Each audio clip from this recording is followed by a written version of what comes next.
Last year I made followed a recipe I found online for a tomato basil bisque soup.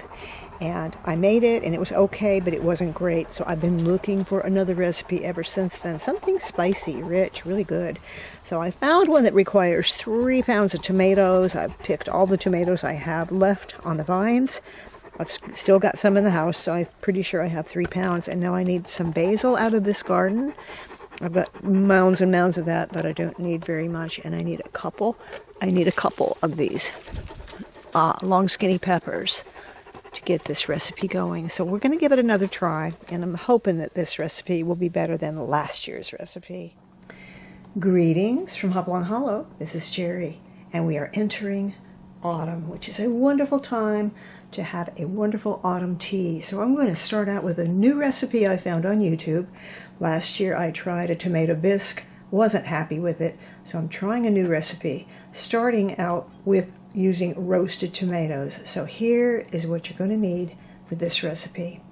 You're going to need a small amount of peppers. I'm going to overdo the peppers just a little bit. I'm changing the recipe just a bit, just to suit our tastes. We're going to need a red onion and an entire garlic bulb. Fresh from the garden, I've got a handful of basil. I'm going to use a tablespoon of chopped thyme and a couple sprigs of rosemary. Also, I'm going to use 2½ cups of chicken broth or vegetable broth. I'm going to use 1 cup of heavy cream, 1 or 2 tablespoons of tomato paste, 3 pounds of tomatoes, and I'm just guessing on this one. You can use any kind of tomato you want, but these came out of our garden and we really want to put them to use. We'll be needing 2 tablespoons of butter.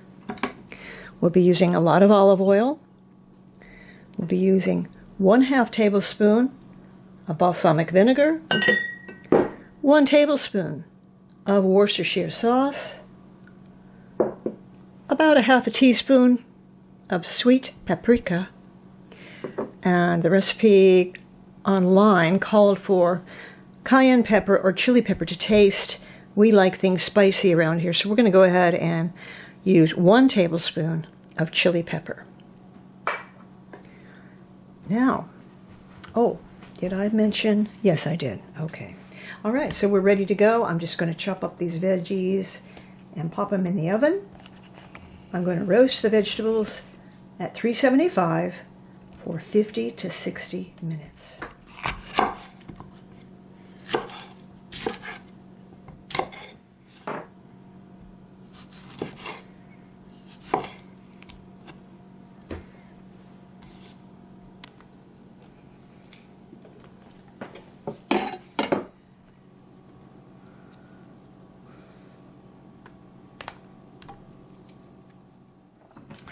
Now we're going to generously cover our mixture with olive oil and mix it all together.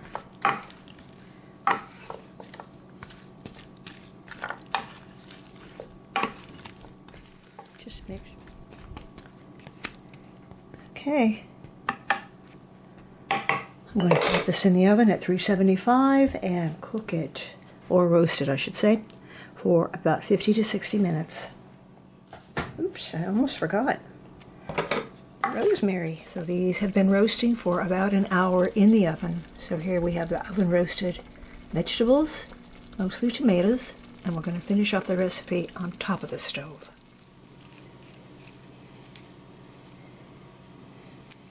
Okay, for the next step in this roasted tomato soup, I'm going to saute my white onion, which I've chopped into little pieces. I'm going to saute that in 2 tablespoons of butter along with the tomato paste. So let's get that in.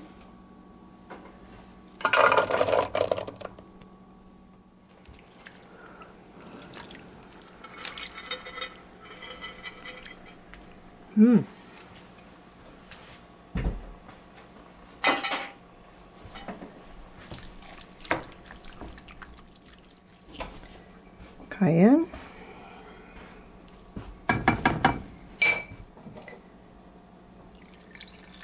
chicken broth.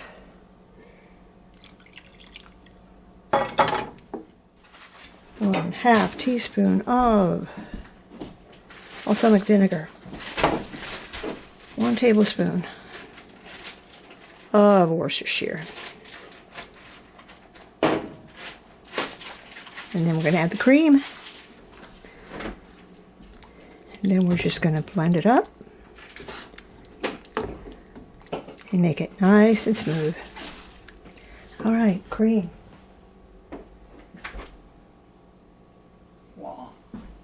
Cream. And a handful of basil. And about a tablespoon fresh oregano.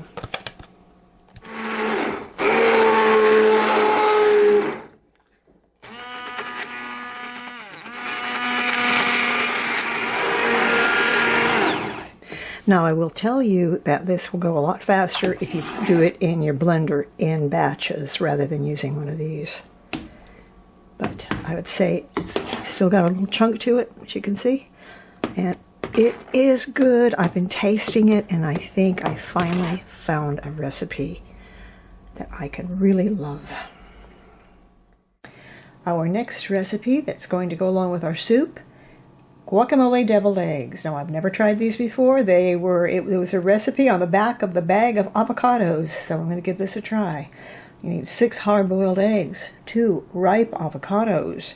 We're going to use 1/4 cup of mayonnaise and 1 tablespoon of lemon juice, a 1/2 teaspoon of salt, a 1/4 teaspoon of garlic powder. I'm out of garlic powder, so I'm using minced garlic here, and a 1/4 teaspoon of round red cayenne pepper.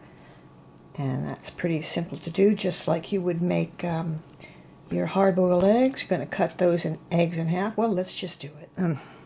Just look at these beautiful bright yellow yolks from my chickens today.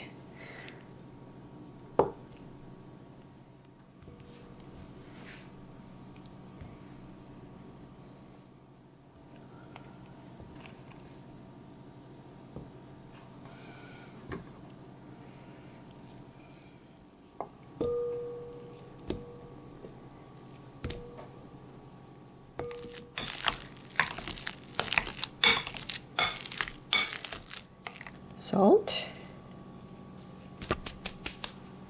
squeeze of lime,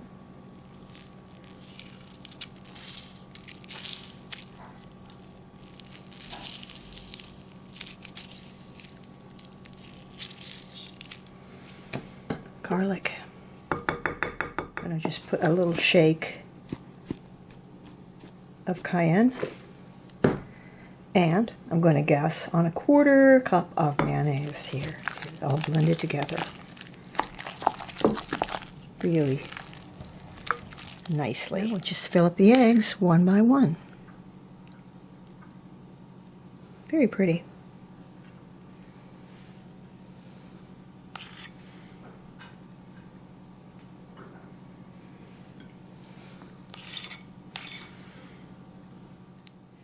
Sprinkle a little paprika on the top.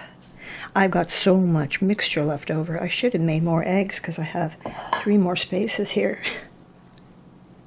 in my deviled egg bit dish.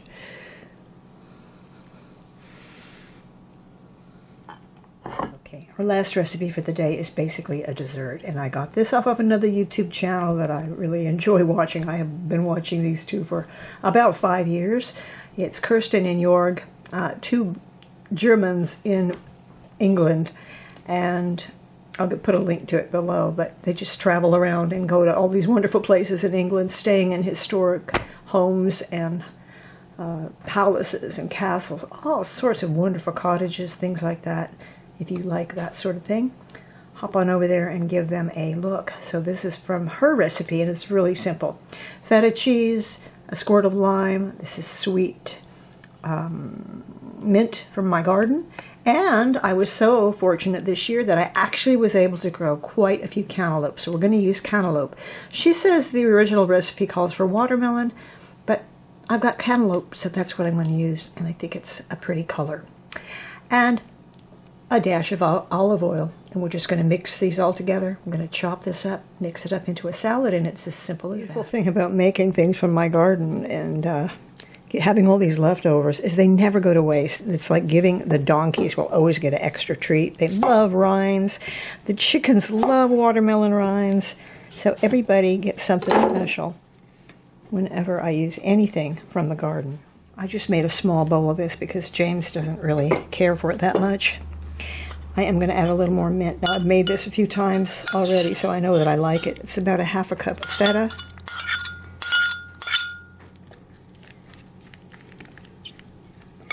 And just a little bit of olive oil. Just kind of drizzle it on there. Don't need much. This may not be the exact recipe that she gave, but I'm just doing it from memory. So, and it's that simple. And this is really good. It's that feta cheese that really makes it good. And those mint leaves. So I'm going to go pick some more of those out of the garden. That is sweet mint, but you could use any kind of mint leaf, I'm sure. And in place of the cantaloupe, you could also use watermelon. Okay. So our table is set for an early autumn brunch, and it's a very simple meal. So we've got the roasted tomato soup. Yum. And we've got the guacamole hard-boiled eggs, guacamole deviled eggs, and a cantaloupe salad. Pretty simple and refreshing. But what I really want to show you are these plates. I'd forgotten all about these plates. They are so beautiful. Look at this. I bought these over a year ago, left them in the box, put them to the side, and forgot all about them. I forgot that I even had them. But they are so beautiful, and I wanted something with a bee because I was thinking about my beehives at the time. But the good thing is, this not only has bees, it's got the yellow flowers, which we have in the garden right now, and little acorns too. These plates are designed by Susan Wingate. You may know her from her calendars and cards and books, but they seriously are beautiful plates, and the cool thing about them is they're not made of glass. They're made of melamine, and you cannot even tell. They look just like china. So just look at this beautiful design. And it's actually what is blooming in the garden right now. We've got the sunflowers, of course, and we've got little green acorns that are starting to form on the oak trees. And then we've got some beautiful yellow zinnias and some yellow marigolds in the garden. So these, as I said, are melamine. I was looking for something, as I said, with a bee on it last year, and I think I found them on eBay. I'm sorry to tell you, I cannot even remember where I found them. I'm just glad that I have them today because I'm glad I remembered that I remembered it. So the designs are a little bit different, but they look just like china, and yet they're not. The company on the back, the company name is Certified International, and once again, the designer is Susan Wingate. Now, as far as I know, there weren't any cups or glasses that would go with these plates. I couldn't find them, so I had to settle on some of my dishes that really have some of the same colors, but they don't really match, but that's okay. It's just James and I. It doesn't really matter. We're not particular about that. So, let's give the soup a try. Okay, the afternoon tea here from Fortnum & Mason is a blend of Ceylon teas, and they say it's really the best one to use for iced tea, but it's also good hot, and we are ready for hot tea again this season because we're getting into the coolness. We're very happy about that. James is not a tea drinker, but I put a cup there anyway, just in case. Well, I give this A+ on this soup. It's tasty, it's got some spice in it, and it's rich as can be, and not that difficult to make. It really is pretty simple. And what a great way to use up the tomatoes you have in your garden still. The avocado deviled eggs are much better than regular deviled eggs. If you love deviled eggs and you like avocados, you really like these. And the salad is very refreshing and tasty. So give Kirsten and Joerg a visit on their website. And of course, Fortnum and Mason tea is always good. So that is our brunch for September. I've been eating that soup now for several days. It is so good. I need to make another pot again. It's so good.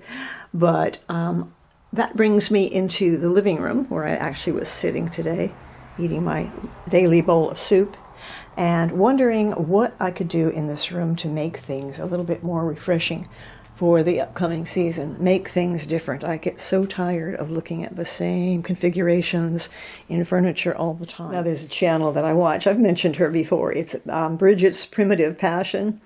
And it's primitive passion meaning primitive furniture, primitive decor, American primitives. For those of you who are not American or into antiques, primitives are simply pieces of furniture and items that would have been used early on in our country, and very typical standard items that every house would have.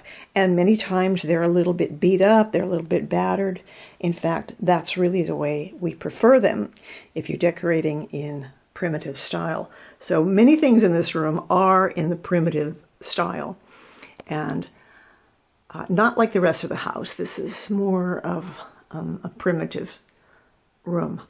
The rest of the house is more like English cottage / American. But as I was saying about Bridget, often in her videos, she is walking around her house, moving her furniture around, moving her shelves around. And whenever I watch her doing that, I'm thinking, you know, I really need to get in there and dust my teapots or move something around. I just get the urge and the itch to go do it. And that's why I did this today, moving these furniture and items around just because of Bridget. That's all your fault, Bridget. I'll put a link to her channel below. So here in the parlor, I've got this old, very primitive table. It was once a kitchen table. We had to cut down the legs a little bit to make it useful as a coffee table here. And sometimes all it takes really is to change the top of a table or a dresser. Just rearrange everything on it. So in this case, I took everything off of this table that had been here for probably months and just decided to rearrange the whole thing. I put on a different tea set, a different table runner. I left these little puzzle blocks on the table because they're fun to look at while you're sitting on the couch. I added some coffee table books, put the old clock here, which hasn't worked in years, and sets of boxes of tea. What was here before was taking up most of the table was an antique, a little antique house that somebody had built back in the late 1800s, and I had to move that to another spot. But just moving around different items on a tabletop or a mantle or a dresser can give you that different, refreshing look. Or you can go a little bit more drastic, which is what I did in these two corners. I completely switched the furniture from this corner to this corner. The love seat was sitting over here, catty-cornered in this corner underneath all the samplers. And this little table was up against this wall under the big sampler. And now everything looks completely different. It just gave me a whole new refreshing look in this room, and it didn't take very long. It was just very little effort to do this. So this is the old house that somebody built, late 1800s, I'm assuming, with great care and attention to detail. This is not a dollhouse kit. This was made by hand, probably by a father. Look at the little corbels and the little hand railings. Look at the little French door. I mean, this was made and built with great, great care and precision, and I think it's so special. I found it on eBay a couple of years ago and just had to have it. It was my birthday, so it was my birthday present. And that's been sitting on that coffee table for a couple of years now. but I had to find another place for it because it is kind of bulky. But you can do odd things with furniture, and one of my favorite things to do is to put a table behind a love seat or a couch. And in this case, this worked out perfectly fine. When you come in the room, the first thing you see, if you look to the right, is going to be that little house. Now, you can't really see the little house from over here. You can just see the tip of it. But that's okay, because if you come into this room through the front door, you definitely will get a good view of it. Because this is really a small room, there's not a lot I can do as far as moving the furniture around. There's some huge pieces in here that really need to stay in place, such as one of the couches and a corner cupboard that is absolutely heavy. It's a very dark room, as you can see. It's on the north side of the house. I have so much lighting in here, but it's always kind of dark. But that makes it a little bit more cozy, I think. So I was able to move things around a bit, and it gave me a better look at this wonderful old rug.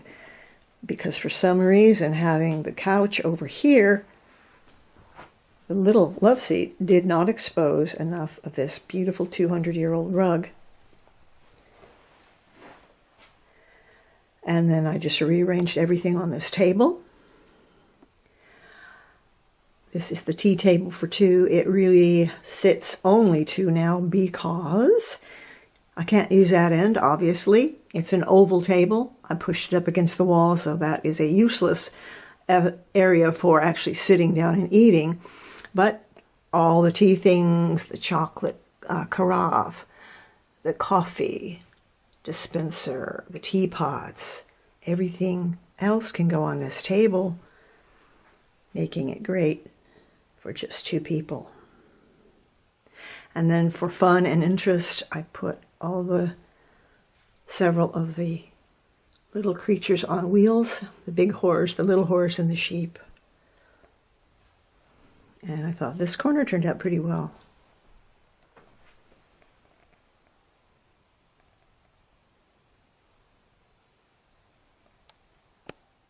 Something else I do just to refresh a room and give it a little bit of a different look is I switch my pictures around, maybe even if it's just slightly.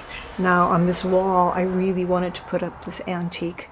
Not antique, I'm sorry, it's not an antique. It was done by a friend of mine from art shows I used to do. Look at the beautiful tiny stitching on that miniature quilt. I wanted to put that on the wall. I had it hanging in the stairway, and I wanted to put it here where you could really see it a lot better, along with the Grodner sisters right here. So I had to switch around almost all the samplers to get this horizontal piece in a space where a vertical piece had been.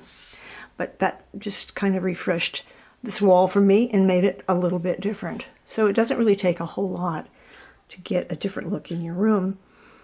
Maybe only you will notice it, but, you know, that's perfectly fine.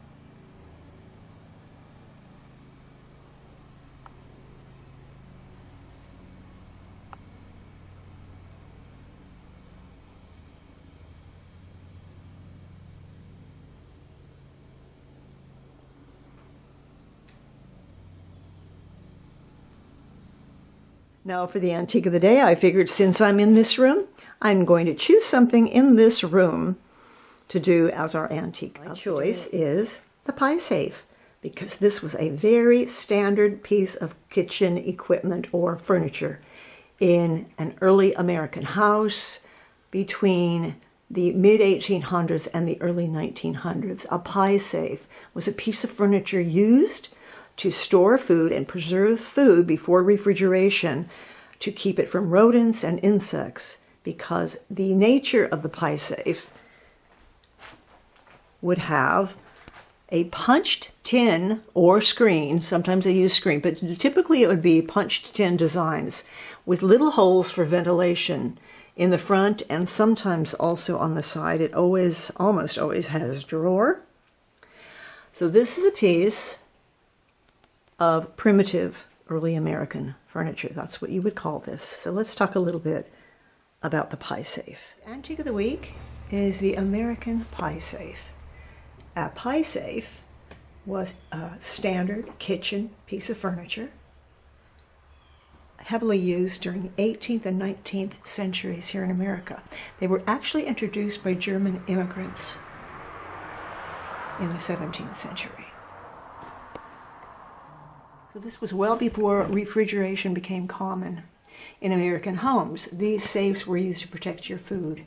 It's called a pie safe because obviously you would put pies in here, cakes, breads, preserves, all manner of fruits, all sorts of things that needed to be kept from rodents and insects as they cooled down. The purpose of the punch tin, which was a standard feature in pie safes, this is called punched tin. Now, a standard feature of a pie safe would be the punched tin panels, and they weren't just for decor.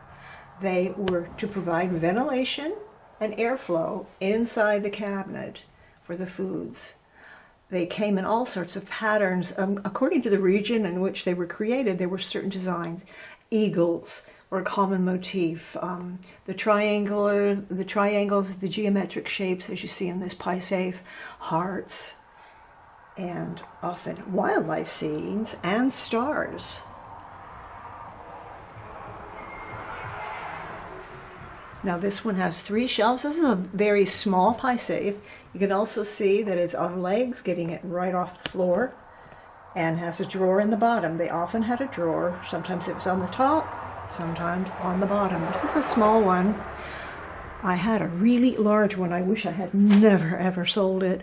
It was huge. It had a great design on it. It was made of dark walnut, and I decided I needed something smaller, so I sold it and I bought this one instead. But I really like this one. Let me show you what's inside. Here you see the back side of the tin, and the tin was punched with a nail or a sharp object from the back with using a small hammer. And oftentimes lanterns and light fixtures were also made with punched tin in colonial times. These pie safes were made very intricately and very beautifully made, and some were rather simple, like this one. It does have a nice little scallop design on the bottom and some design there in the drawer.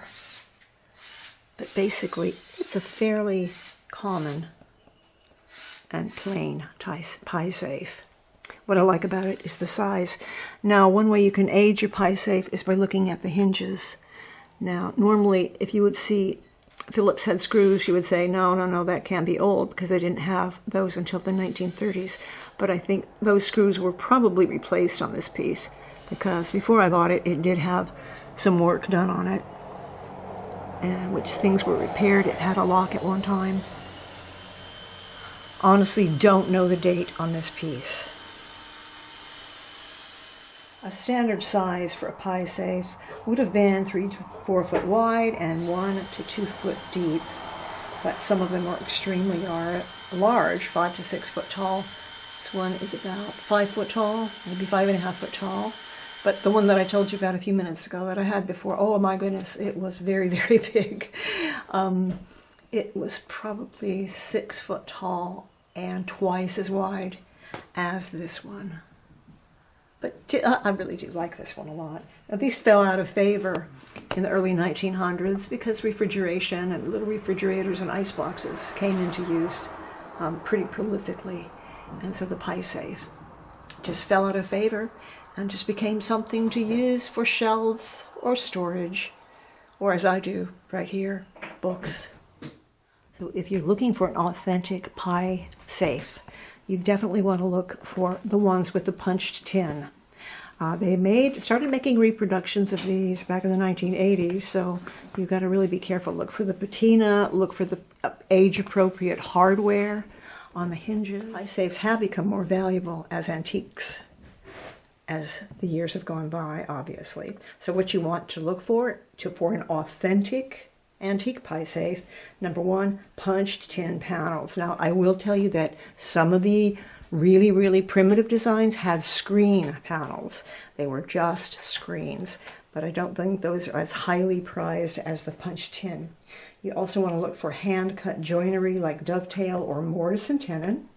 You want to look for appropriate wood, which would be with natural aging. So we're not looking for plywood, we're not looking for any kind of wood that was not available back then. What we want is maple or walnut, pine, or poplar. I think this is probably pine or poplar.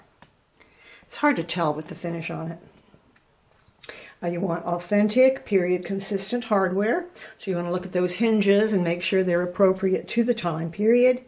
Also, appropriate wear patterns. So let us know how you use your pie safe. Do you have one in your kitchen? Do you use one in another room in the house? And what do you store in it?